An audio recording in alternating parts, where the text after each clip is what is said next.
Yo tout le monde, ici c'est Chris d'Iconic et on se retrouve pour une nouvelle vidéo. Alors là, c'est la partie 2 de l'affaire 6ix9ine comme tu as pu le voir dans le titre. Alors l'idée de cette vidéo, c'est pas de t'expliquer jour par jour ce qui s'est passé dans ce procès. Là, dans cette vidéo, c'est de te faire un résumé global de ce qui s'est passé, comprendre vraiment les informations les plus importantes, comprendre cette affaire. En fait, tu vas voir dans cette vidéo que c'est une affaire qui dépasse en réalité 6ix9ine, c'est beaucoup plus complexe et c'est ça qui est intéressant justement. Alors disclaimer, c'est complètement what the fuck, hein. Je te préviens, ça va être un truc de ouf. Alors avant de commencer cette vidéo, petite annonce, je sors ma marque de vêtements en fin de semaine, je vous donnerai un peu plus de détails en fin de vidéo. En tout cas, active ta cloche parce que les informations qui vont sortir à partir de cette vidéo là seront super importantes et il y aura de grosses vidéos qui vont arriver, ça je te le promets. Allez, maintenant que tout ça a été dit, sans plus attendre, on y va. Avant tout, il faut que je t'explique le rôle du fameux chauffeur de 6ix9ine. Alors si tu te rappelles bien, dans la précédente vidéo que j'ai sortie, le chauffeur de 6ix9ine, c'est le témoin qui a vu donc le rappeur se faire kidnapper par Harv et New, les deux membres du gang 9 Trey. Alors, ce chauffeur en question était aussi un indique des fédéraux. Comment tout ça a commencé? Plusieurs mois avant que 6ix9ine et les autres membres du gang se fassent arrêter, le FBI est venu voir le chauffeur de 6ix9ine en lui disant les choses très simplement. Ok, on sait que t'es un immigré, parce que c'est un immigré, je crois qu'il est soit de Porto Rico, soit du Mexique, j'ai pas envie de dire de bêtises, mais en tout cas, il est immigré. Et c'est la police de l'immigration qui est venue le voir très simplement en lui disant écoute, tu vas collaborer avec nous, tu vas nous aider à faire tomber tous les autres membres du gang pour lesquels tu joues le rôle de chauffeur. Sinon, il y a deux solutions. Soit on te renvoie dans ton pays, en mode on prend ton visa, on le rend non valide et tu retournes dans ton pays pour avoir commis des crimes. Soit on te rend complice de l'affaire, tu deviens complice, donc potentiellement tu risques aussi une très grosse peine de prison. Donc comme tu t'en doutes, le chauffeur de 6ix9ine n'est pas du tout fait pour cette vie de gangster. À la base, il est là juste pour gagner son argent, c'est sûrement quelqu'un totalement normal. Donc il a fait le choix de collaborer avec les fédéraux. Et ça, à mon avis, je trouve ça totalement normal de sa part. Il a jamais signé pour cette vie de gangster. Contrairement à votre pote 6ix9ine, là, que vous défendez tout le temps, hein. Et donc il a commencé à collaborer avec eux et sa méthode de collaboration était simple. Il a placé des caméras et des micros dans sa voiture. Enfin, c'est plutôt le FBI qui a fait cette démarche-là, qui a placé ses micros, qui a placé ses caméras pour justement capter le son. Donc d'ailleurs, quand vous entendez le son de la vidéo du kidnapping de 6ix9ine dans la voiture, c'est vraiment très net. Donc c'est vraiment de l'équipement de professionnel. Maintenant, tu sais pourquoi c'est aussi précis, tu vois. Et donc il a collaboré avec les fédéraux, il est passé à la barre pendant une journée, il a expliqué tout ce qu'il savait et finalement il espère s'en sortir. Et je pense que de son côté, ça devrait normalement bien se passer. Disons, ça c'est la première chose. Autre chose que je répète et que je vais redire après, c'est que c'est loin d'être les seuls à avoir collaboré. Ils sont nombreux. Il y a l'ex-copine de Harv, le chauffeur, un gros gangster justement des 9 Trey. Je vais y revenir, j'ai même réservé une partie entière sur lui parce que lui c'est complètement dingue ce qui s'est passé et plein d'autres gens. Donc voilà, ça je tenais à le préciser avant tout. Ensuite, parlons du kidnapping et des guerres internes au sein des 9 Trey.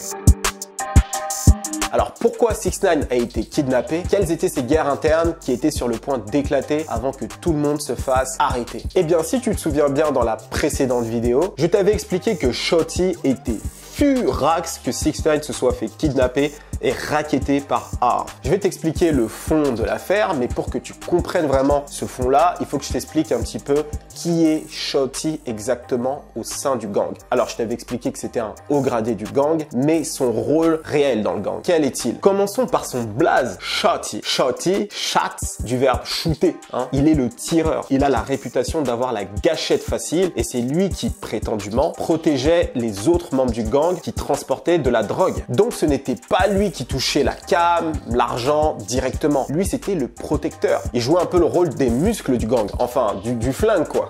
Dans l'un des enregistrements qui a leaké, qui est justement un enregistrement que le chauffeur de 6ix9ine a récupéré, il explique qu'en une soirée, il a tiré sur 5 personnes pour Mel Murda, le parrain des 9 Trey qui a fait partie du collectif de Jim Jones.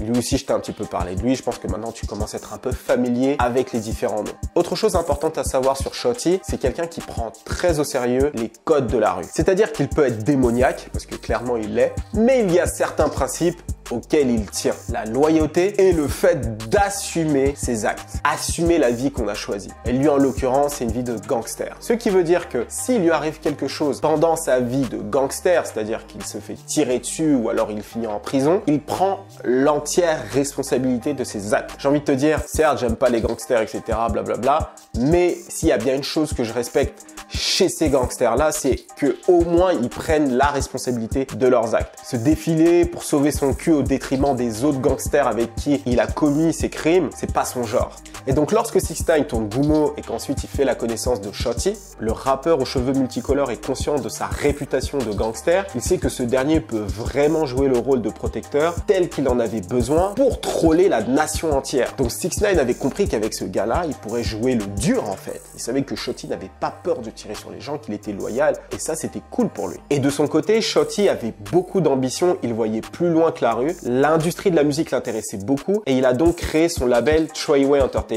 en y superposant tous les codes de la rue qu'il connaissait comme Suge Knight pouvait le faire à l'époque avec Death Row.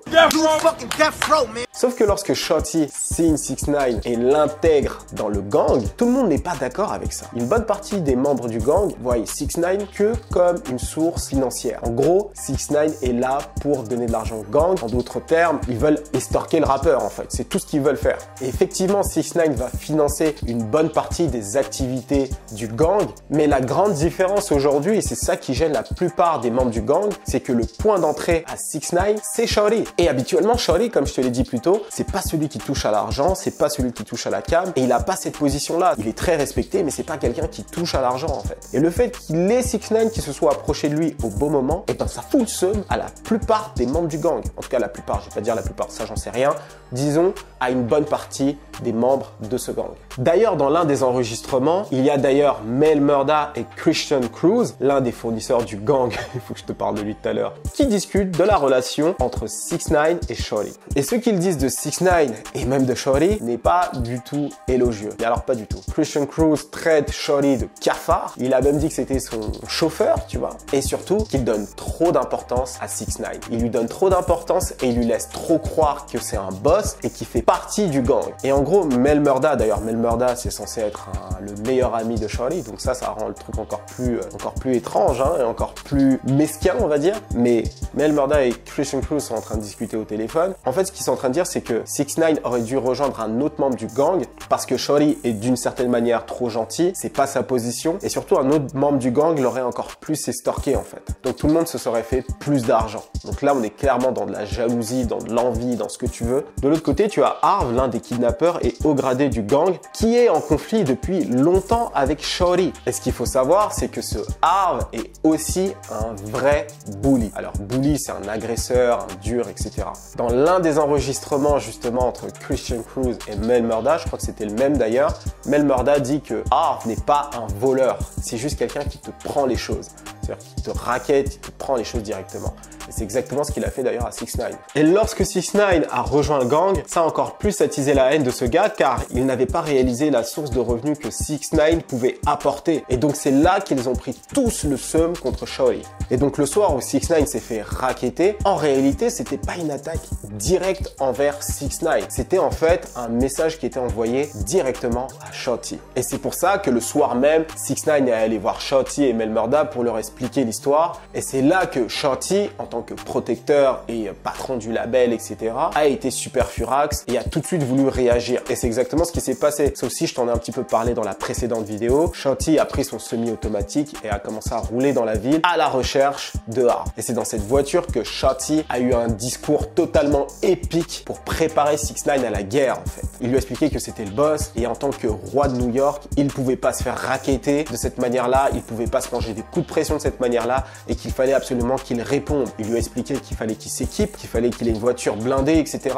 pour être prêt à faire la guerre. Après ce qui arrive à 6ix9ine, Shorty était clairement prêt à tuer quelqu'un et d'ailleurs il l'a dit dans les enregistrements du chauffeur parce qu'il était dans la voiture du chauffeur de 6ix9ine, donc toute la conversation a été enregistrée et il lui a dit clairement je suis prêt à tuer quelqu'un pour toi, tu vois. Donc c'est pour dire que c'était pas vraiment ce qu'on croyait parce qu'au départ lorsqu'on a entendu l'enregistrement, on entend en fait Shorty dire une chose: je tuerai la femme de tes enfants et tes enfants, en parlant à 6ix9ine. Donc les gens lorsqu'ils ont entendu ce passage là se sont dit ah ok, Shorty non seulement c'est quelqu'un de mauvais qui est stalké 6ix9ine, mais en plus de ça il voulait tuer la femme et les enfants de 6ix9ine. Mais en fait ça a été pris en dehors du contexte. Ce qu'il expliquait c'est que Harv c'est le même genre de démon que lui en fait, et donc c'était des gens qui étaient prêts à aller très loin, à pouvoir tuer ses enfants, etc. Donc l'idée pour lui c'était de lui dire ok, il faut que tu commences à penser comme ton ennemi et que tu sois prêt à te dire qu'il est capable de tuer ta femme et tes enfants. Donc là déjà quand tu as tout le contexte de l'affaire, tu vois les choses complètement différentes. différemment. Donc voilà, c'est complètement ouf, mais en gros, Shotty a préparé 6ix9ine à la guerre. 6ix9ine ne faisait que l'écouter et il avait peur en réalité. Quand tu entends la discussion enregistrée dans la voiture, 6ix9ine bafouille des choses, mais très calme. Tu sens qu'il a peur, tu sens qu'il est plus du tout dans le truc et qu'il a perdu le contrôle de la situation. I don't sleep at night because that nigga took your shit, nigga. I feel like a nigga put his hands on me, bro. You gotta feel the same way, bro. That's all I want you to understand. And relax, you be the boss you are. You a boss already, nigga. Now you gotta accept that shit, nigga. Get the contract. Get this. Yeah, Shotty. Yeah, Shotty. Yeah, Shotty. What the fuck you think I'm telling you this for? Because this is the shit that you need to secure your fucking future and your safety, bro. Donc non seulement Shotty a voulu protéger 6ix9ine, mais en plus de ça, il lui donnait des conseils de grand frère. Est-ce que tu as sécurisé ton futur? Est-ce que tu as pensé à ça, etc. Donc on peut pas dire que Shotty a été mauvais avec 6ix9ine jusqu'au bout. En tout cas, lorsqu'on regarde les enregistrements. Après, on connaît jamais toutes les histoires, mais au moins, lorsqu'on regarde les enregistrements et quand on voit à quel point Shotty s'est investi humainement pour aider 6ix9ine, avec ces éléments-là, tu peux commencer à mieux comprendre ce qui s'est passé. Et comme tu le sais aujourd'hui, Shotty se retrouve derrière les barreaux, notamment parce que 6ix9ine l'a balancé. Alors c'est pas la seule raison, comme tu as pu le voir, comme tu l'as compris, il y a plein d'enregistrements audio, de mis sur écoute, etc. et plein d'autres balances. Donc on peut pas dire que c'est 6ix9ine qui a créé cette situation-là, mais il a contribué et c'est ça que moi je trouve lâche. Et le fait que justement Shotty soit allé en prison après avoir défendu son protégé peut remettre en question ce que beaucoup d'entre vous dites, c'est-à-dire que dans le gang, les gens voulaient tous le tuer, c'est pour ça qu'il les a balancés, etc. Mais maintenant que tu as ces éléments-là, tu vois que c'est beaucoup plus compliqué que ça. Une partie lui en voulait, mais en voulait aussi à Shotty, et Shotty n'a fait que répondre et protéger 6ix9ine. Mais aujourd'hui, il se retrouve en prison. Nobody forced him to do anything that he was saying. Nobody said, yo, you have to be. This is what he wanted. This is what he came into us as. Nah, I was just there to support it like a real nigga would. Like anything, right or wrong, you right in my eyes. Et c'est seulement dans les dernières semaines, lorsqu'il décide de virer tout le monde et qu'il insulte son gang, que Shotty et tout le monde s'est retourné contre lui. Après, on connaît pas encore tous les détails de comment Shotty s'est retourné contre lui. Est-ce qu'il s'est vraiment retourné contre lui à ce moment-là? Tous les trucs qui est autour. Mais je pense que dans l'avenir, on aura plus de détails. Bon, pour cette partie-là, c'est terminé.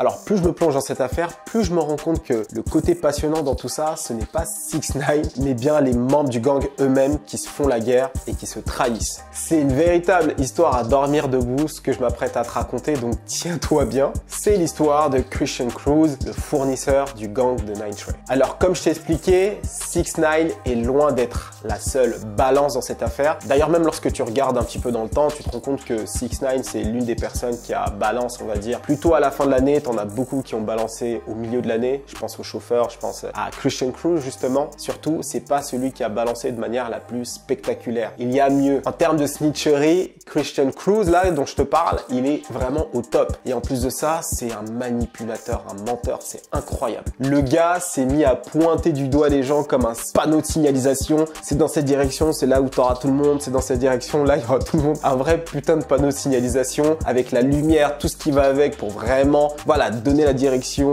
au keuf. Donc vraiment, c'est le mec, il est au top, quoi. Et donc ce fameux Christian Cruz, c'est lui qui était au téléphone avec Mel Murda et qui a traité Shotty de cafard. Alors ce gars, c'est un vrai champion. Lui, on peut lui décerner la palme d'or du snitch, hein, d'accord? C'est le gars qui a fait mieux, ok? Merci tout le monde. Voilà, tu vois, on lui remet la palme. Et à votre avis, Iconic Mafia, comment se fournit-il en drogue? Bon, je pense que tu as regardé quelques films de gangsters, donc dans ta tête, tu dis, le gars, il doit avoir des plugs en Amérique du Sud, la Colombie, tout ça, mais des lignes, il doit faire venir de la coke par avion, etc., dans des coussins. Bref, le truc compliqué, le truc de grossiste, don dada, quoi. Tu vois ce que je veux dire? Eh bien, détrompe-toi, le gars se fournit en dope, comme toi, tu te fournis chez Asos, ou bientôt sur le site de Iconic Market, c'est-à-dire sur Internet, dans le dark web, une dope qui vient directement de Chine. Et apparemment, il n'avait pas de VPN, donc sans réseau privé, donc il était très facile de l'attraper. Donc il était très facilement traçable, et faut dire quand même que le mec se faisait livrer des cartons de dope avec DHL, quoi. Tu vois, tu t'imagines, toi, t'es chez toi, tu reçois des cartons de dope par UPS, enfin, tu vois, c'est un truc de ouf. Génie, le gars. Et tu penses que c'est tout? Nah. Le gars a déversé un nombre de mensonges incroyables pour se faire accepter par les autres membres du gang. Il a intégré le gang en 2015. Pour rentrer dans ce gang-là, il a affirmé qu'il avait gagné au loto et la récompense était de 1000 € par semaine. À côté de ça, il explique qu'il a fait du business, qu'il est devenu dealer et que maintenant, sa fortune s'élève à 3 millions de dollars. Et il a réussi à faire croire ça à tous les autres membres du gang. Donc tout le monde l'a cru. Et ce qu'il leur a dit, c'est si vous voulez devenir comme moi, vous devez me suivre, vous devez me faire confiance. Et c'est exactement ce qu'ils ont fait. Et en tant que fournisseur du gang, il s'est dit wow, attendez les gars, je vous fournis, etc. Va falloir me donner une promotion directe. Et le gars s'est retrouvé 5-star general, donc un gros haut grade au sein du gang. Et donc tout le monde a commencé à le prendre au sérieux. Et dire que toi, tu as besoin de 3 ans d'expérience dans ton taf, faire des formations à gauche à droite pour un jour éventuellement avoir le poste de ton N+1. Tu vois, comme quoi, il y en a, ils ont des vies différentes, tu vois. Tu bicraves ta coke directement venue de UPS et t'as une promotion directe dans ta nouvelle boîte. Bah ouais, après tout, un gang, ça peut être vu comme une boîte, non? Prends-en de la graine. Mais ce n'est pas tout. Je n'ai pas fini. Sa meuf était un putain de keuf. Une keuf, bordel. On est dans Power ou c'est comment? Non mais c'est quoi le délire? Et puis pas une keuf en mode ouais je fais la circulation dans New York, passer par là les voitures, etc.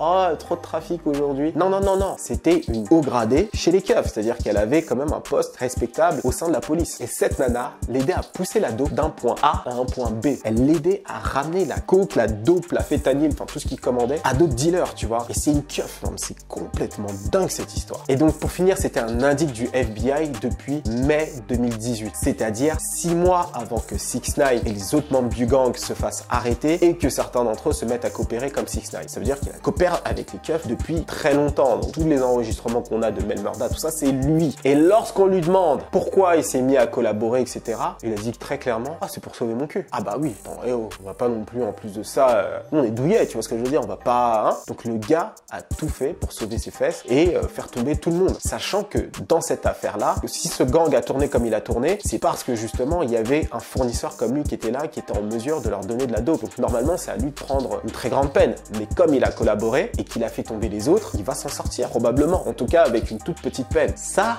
me rend dingue. Je trouve ça ouf. C'est pour ça que moi leurs histoires de code de la rue, on est ensemble, frères d'armes, blablabla, etc. Tout ça c'est du n'importe quoi. On en a la preuve. Là. Pour un peu d'argent, tout le monde se vend, tout le monde essaie de se tuer. Et donc pour ce qui est du verdict du procès entre Harv et Nuke, les kidnappeurs ont été reconnus coupables de tous les chefs d'inculpation sauf un. En termes d'années de prison, c'est au minimum 47 ans de prison et le maximum, bah, c'est la vie. Concernant 6ix9ine, il faudra attendre le 19 décembre 2019 pour que le verdict soit donné. Comme tu le sais sûrement, comme il a collaboré avec la police, il va sûrement s'en sortir et faire une toute petite peine, voire peut-être sortir directement après le procès, c'est-à-dire en décembre. Et ça, ce sera parce que le procureur, donc le procureur, c'est la personne qui représente un peu la justice au-dessus du juge, cette personne-là est en mesure d'écrire une lettre en se basant sur 5K1.1, donc qui est un ensemble de lois, si j'ai bien compris, qui lui permet d'écrire une lettre qui est la 5K1 letter, donc la lettre 5K1, qui permet à 6ix9ine d'avoir déjà une réduction de moitié de sa peine. À ça s'ajoute la règle 35 qui permet justement à la personne qui coopère avec le FBI de pouvoir voir sa peine réduite à chaque fois qu'il va donner des informations complémentaires aux fédéraux pour les aider à inculper d'autres membres du gang. Donc plus il va snitch en fait, plus sa peine va se voir réduite. Et c'est pour ça, à mon avis, qu'il a donné autant d'informations parce qu'il savait que plus il donne des informations, plus sa peine va se réduire. Et donc la 5K1.1 plus la règle 35 va lui permettre de voir vraiment sa peine réduite au maximum et potentiellement il peut s'en sortir assez rapidement. Ensuite, j'ai envie de répondre encore à la question, peut-il se relancer dans la musique? Alors la réponse est clairement oui, parce que j'ai eu le temps de regarder un petit peu mes commentaires quand je vois comment les gens réagissent. En fait, 6ix9ine a été très fort dans une chose, c'est qu'il est très bon manipulateur et surtout la perception de ce procès et des gens autour de 6ix9ine nous a fait croire des choses complètement fausses et la plupart des gens en fait pensent que 6ix9ine dans cette affaire-là est une victime qu'il n'avait pas choisie. Les gens l'aiment parce que sur les réseaux sociaux il était drôle, il faisait de la bonne musique, etc. Donc les gens se disent que 6ix9ine dans cette affaire-là c'est plutôt la victime. Ils ont tous essayé de baiser sa femme, ce qui est complètement faux aussi, et les gens ont aussi essayé de tous tous l'extorquer. Et donc dans la tête des gens, c'est 6ix9ine doit sortir de cette affaire-là. C'est normal qu'il snitch. Après tout, j'aurais fait la même chose. Toi, Chris, tu l'aurais fait, non? Pourquoi tu dis ça? Mais en fait, c'est un très mauvais raisonnement. Justement, tu poses la question, tu me mets face à une situation, tu me dis, est-ce que tu aurais snitch ou pas? Dans ce cas, il faut qu'on revienne au début. Est-ce que, en tant que rappeur, je me serais allié avec des gangsters de la rue pour justement me faire connaître aux États-Unis? La réponse est non. Est-ce que je serais allé dans d'autres villes, provoquer d'autres gangsters? Est-ce que j'aurais mis de l'argent sur la tête de personnes, c'est-à-dire comme lui l'a fait, hein, parce qu'il a mis 30 000 $ sur des personnes, etc., pour qu'elles se fassent assassiner ou tirer dessus? Est-ce que j'aurais fait ça? La réponse est non. Donc j'aurais pas fait toutes ces choses-là. Est-ce que je serais allé provoquer d'autres rappeurs, d'autres membres de gang, etc., pour faire parler de moi, pour faire rire, etc.? La réponse est non. Donc forcément, déjà, si je suis pas capable de faire ces choses-là et que j'avais pas l'intention de les faire, tu peux pas me dire aujourd'hui, ouais Chris, est-ce que si t'es au tribunal, dans cette situation-là, est-ce que tu l'aurais fait? Bien sûr que je l'aurais fait parce que de base, je suis pas fait pour ce monde-là. Donc comme je suis pas fait pour ce monde-là, devine quoi? Je ne rentre pas dans ce monde-là parce que je connais les conséquences. Je sais ce que ça implique en fait. Et c'est ça en fait qu'il faut reprocher à 6ix9ine. Et en fait, les gens sont en train de dire, non mais moi aussi j'aurais balance normale, etc. Il faut se rappeler que 6ix9ine dans cette affaire-là, qu'il s'en sorte ou qu'il s'en sorte pas, comme le Christian Cruz d'ailleurs, ce sont des criminels. Ça, il faut le garder en tête. Alors certes, sa musique est drôle, c'est l'entertainment, etc. Mais lorsque tu regardes de plus près, 6ix9ine est aussi un criminel. Il a mis de l'argent sur la tête des gens. Il a provoqué des gens et si on creuse encore, il a tabassé sa copine, etc. Donc c'est quelqu'un qui n'est pas clean. Donc redescendez un petit peu là-dessus. Ça, je dis ça pour les gens. Et pour les petits commentaires, j'ai vu, ouais, il y a eu des viols, etc. C'est complètement faux. Il n'y a pas d'histoire de viol dans cette affaire. Donc voilà, ça, je tenais à le dire. Mais oui, sa musique va se relancer parce que la plupart des gens, notamment vous, notamment les trucs, etc., sont plus pris par l'entertainment. Vous allez réécouter 6ix9ine et surtout tout ce qui est code de la rue ou code de l'honneur, je dirais, c'est des choses qui sont en dehors des gens. Les gens ne calculent pas trop ça. Donc qui les balance ou qui les pas balance, c'est pas le problème des gens. Donc je pense que sa carrière va bien se relancer et ça lui a fait un maximum de communication. Et je pense aussi que les gens vont pas tenter de l'assassiner parce que ce serait débile d'essayer d'assassiner un profil aussi public. L'affaire 6ix9ine a été l'une des affaires les plus couvertes de ces dernières années. Le New York Times a jamais fait autant d'audience avec l'affaire de 6ix9ine, le site internet, hein, tu te rends compte. Donc une personne aussi connue, aussi exposée, tu penses vraiment qu'il y a des gangsters qui vont essayer de l'assassiner? Moi je le pensais, mais je pense pas. Je pense qu'aujourd'hui il va s'en sortir et il va continuer sa carrière et son contrat de 10 millions de $, si c'est vrai en tout cas, et je pense qu'il va produire bien plus que 10 millions de $, donc les 10 millions sont largement mérités au point de vue business. J'ai juste hâte de savoir quel tournant il va prendre, quel angle musical il va prendre, qu'est-ce qu'il va dire, etc. Et j'ai hâte aussi de voir ses interviews. Ce serait vraiment bien que DJ Akademiks l'interview parce que lui serait faire quelque chose de vraiment bien parce qu'il a suivi, ils sont potes, etc. Donc il va pas hésiter à lui dire les choses franchement, mais en même temps, il va lui poser des questions qui sont pertinentes, notamment entre lui et Shotty, etc. Et ça, j'ai hâte de voir. Donc voilà, la vidéo est terminée. J'espère que tu as apprécié. Si c'est le cas, like, commente, partage, donne-moi de la force. J'en ai besoin, donc pousse le truc un maximum. Pour ceux qui le font déjà, merci beaucoup. Si tu vas voir les LSD avec les extraits musicaux, d'ailleurs récemment j'ai envoyé le LSD avec les extraits musicaux de Playboi Carti et même les autres, inscris-toi sur la mailing list qui est directement dans la description. Également, j'envoie des articles, que ce soit de moi ou de mes rédacteurs. J'ai fait aussi des articles de blog où je raconte un peu mon voyage à Atlanta. Bref, de temps en temps, je t'envoie des articles et des exclusivités sur Iconic, notamment sur le lancement de la marque de vêtements qui devrait arriver 1er novembre, c'est-à-dire ce vendredi. Donc ce que tu vas faire, c'est que tu vas aller suivre le compte Iconic Market et c'est là où tu vas avoir toutes les informations sur le lancement de cette marque-là. C'est vraiment un projet qui me tient à cœur, c'est quelque chose auquel j'ai beaucoup pensé et ça va être plus qu'une marque de vêtements. En tout cas, pour ce qui est de la marque de vêtements en elle-même, j'ai geeké le truc et j'ai vraiment voulu créer quelque chose qui soit efficace, qui vous parle, etc. Mais aussi toute l'idée qu'il y a derrière, le message, tout ce que j'ai voulu construire, c'est quelque chose qui dépasse la mode en fait. Et ça va m'aider à vous faire des events, à faire des choses comme ça. Donc, suis le compte Iconic Market, follow Iconic et inscris-toi sur la mailing list. Tout va arriver, ça va être très très chaud. Fin 2019 et surtout 2020. Donc je compte sur toi. On se dit à vendredi. C'était Chris d'Iconic pour te servir. Cheers!